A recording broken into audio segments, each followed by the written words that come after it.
Olá, meu nome é Leandro, eu sou professor de ciências e a aula que eu vou apresentar é sobre resíduos sólidos. Bom, essa figura que estamos observando representa um lixão. O lixão é a disposição do lixo ao céu aberto de forma incorreta. Cerca de 30% dos municípios do Brasil ainda utilizam esse tipo de estrutura. E onde está o erro nesse tipo de situação? Vários erros. Eu vou destacar alguns aqui. Inicialmente, esse tipo de situação pode ser um, um motivo de atração de alguns animais que podem provocar danos aos seres humanos, como por exemplo escorpiões, baratas, ratos, moscas, formigas, urubus. Bom, além disso, as pessoas que podem eventualmente viver nas regiões vizinhas do lixão, elas podem, passando pela região, se contaminarem, se ferirem por objetos e aumenta o risco de contaminação da população. Essa forma de exposição ela é incorreta também porque ela está exposta ao ambiente. O mais adequado, dentre outras possibilidades, é o aterro sanitário, onde o lixo ele é enterrado, ele é disposto abaixo da superfície da terra e entre o lixo e o solo vai uma camada impermeabilizante, ou seja, uma camada de material plástico que impede que substâncias mal cheirosas, tóxicas que saem do lixão atinjam o lençol freático e o contamine. Bom, agora surge a questão: o que é o lixo?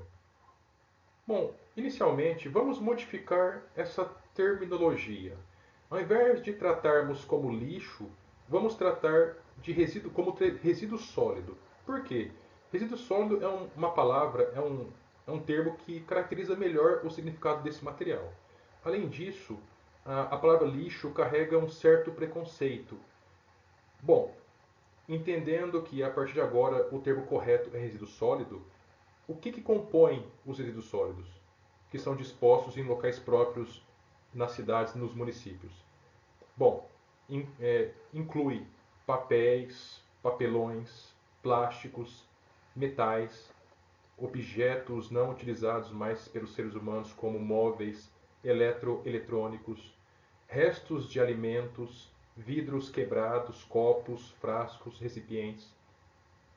Então, do modo geral, a gente pode caracterizar resíduos sólidos como objetos, substâncias, materiais ou bens utilizados pelos seres humanos na sociedade até um certo momento que já não é mais útil e tem que ser descartado não na rede de esgoto, não é o local mais adequado, e sim em locais apropriados, como por exemplo o aterro sanitário. Bom, nessa figura representa tipo de lixo eletrônico, muito comum na sociedade atual, sociedade contemporânea. Nessa figura, um acúmulo de resíduos sólidos numa praia e alguns garis coletando esse material. Aqui, resíduo industrial também, típico de montagem de estruturas de iluminação pública. E aqui, por fim, resíduos da construção civil, também muito comum e à disposição correta nessas caçambas nos municípios. Bom, agora surge uma questão: qual é a produção num país grande, num país populoso igual ao Brasil? Qual é a produção anual de resíduos sólidos? E diariamente? E por habitante? Qual que é a produção de resíduos sólidos por habitante anualmente num país igual ao Brasil? O objetivo desse slide é explicar isso. Resíduos sólidos em números. Bom, segundo dados publicados pela Pesquisa Nacional de Saneamento Básico, que foi uma pesquisa encomendada pela Associação Brasileira de Empresas de Limpeza Pública e Resíduos Especiais, no Brasil, o Brasil produziu no ano de 2017 cerca de 78,4 milhões de toneladas de resíduos sólidos. Bom, se nós pegarmos essa quantidade, 78,4 milhões, e dividirmos pelo número de dias que tem um ano, a gente obtém a produção diária de resíduos sólidos, que deu 215 mil toneladas por dia. Agora, se pegarmos esse valor e dividirmos pela população do Brasil naquele ano, em 2017, que segundo o IBGE foi de 207 milhões, isso dá aproximadamente que por dia cada brasileiro produz cerca de 1 quilo de resíduo sólido. Lógico, tem alguns aspectos que devem ser considerados. O Brasil é um país com grande desigualdade social. Qual o significado disso? Tem pessoas que ganham muito, têm um poder aquisitivo maior e outras recebem menos. Ou melhor, vou corrigir. Muitos têm um poder aquisitivo baixo e poucos têm um poder aquisitivo alto. Esse pessoal que tem o maior poder aquisitivo tem o maior poder de consumo. E quem tem o menor poder aquisitivo, o contrário, consome menos. Quem mais consome é quem produz mais resíduo sólido. Então, tem pessoas que vão produzir mais de 1 quilo e pessoas vão produzir menos.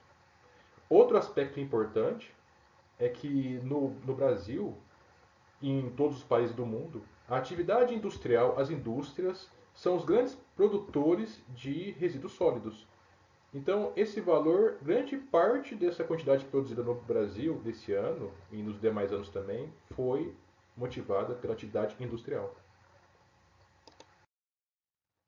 Bom, agora vamos falar um pouco sobre a classificação dos resíduos sólidos.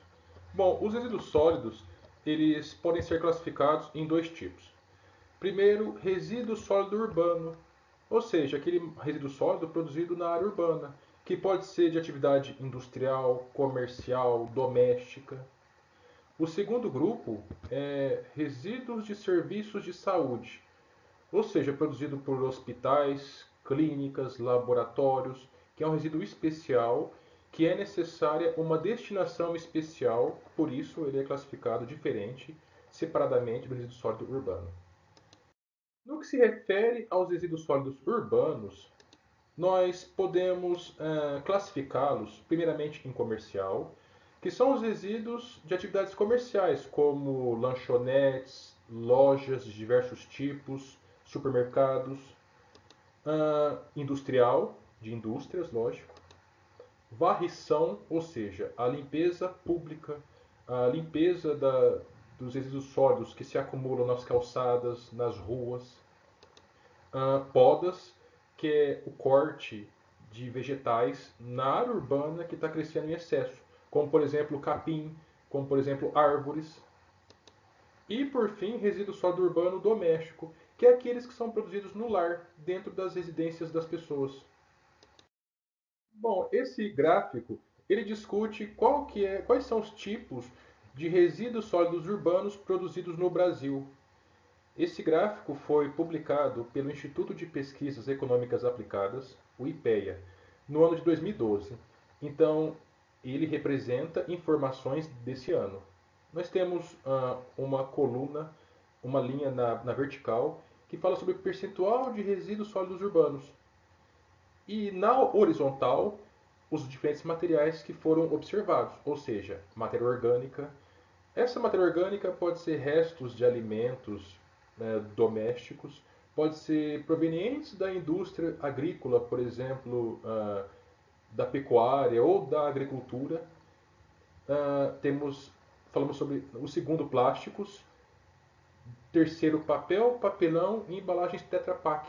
Essas embalagens Tetra Pak são embalagens que armazenam alguns alimentos líquidos, como por exemplo leite, essa caixinha de leite, muito comum, né? Suco, algumas sopas também. Foi observado também o percentual de vidros, metais e mistura dos demais resíduos sólidos urbanos. Né? Foi observado que a maior produção de resíduo sólido urbano no Brasil é de matéria orgânica, que corresponde a 51,4%, ou seja, mais da metade, muito mais que a soma dos demais resíduos produzidos. Né? E isso certamente é pela atividade agrícola intensa que tem no Brasil. O segundo resíduo mais produzido são os plásticos, com 13,5%. Depois, papelão, papel e Tetra Pak. Seguido de metais, com 2,9%. E vidros, 2,4%. A soma dos demais resíduos sólidos produzidos deu 16,7%. Agora, falando um pouco sobre os resíduos produzidos a partir de atividades industriais, algo que observamos muito na nossa região, um tipo de resíduo proveniente da queima de cultivares agrícolas, como a cana, a formação da fuligem. É um resíduo que é um problema sério no nosso município, né? Na sequência, caixas de papelão. Quase toda atividade industrial, se não todas, utilizam papelão, resíduos de vidro, vidros quebrados, garrafas PET, resíduos orgânicos, que como observamos no slide anterior, é o maior percentual de resíduo produzido no Brasil, e metais também. Bom, já que estamos falando sobre resíduos sólidos industriais, não podemos deixar de falar sobre a mineração, que é o tipo de atividade industrial muito comum no Brasil, muito disseminada em várias regiões, Minas Gerais e Pará principalmente, altamente geradora de resíduos. Como a gente pode observar nessa figura, é uma imagem do solo escavado para poder fazer a extração de algum minério de interesse. Aí não observamos o resíduo sólido. O resíduo ele é acumulado nas barragens, como essa.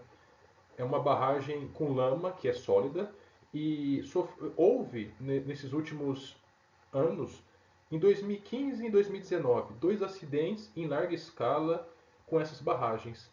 Ambas se romperam.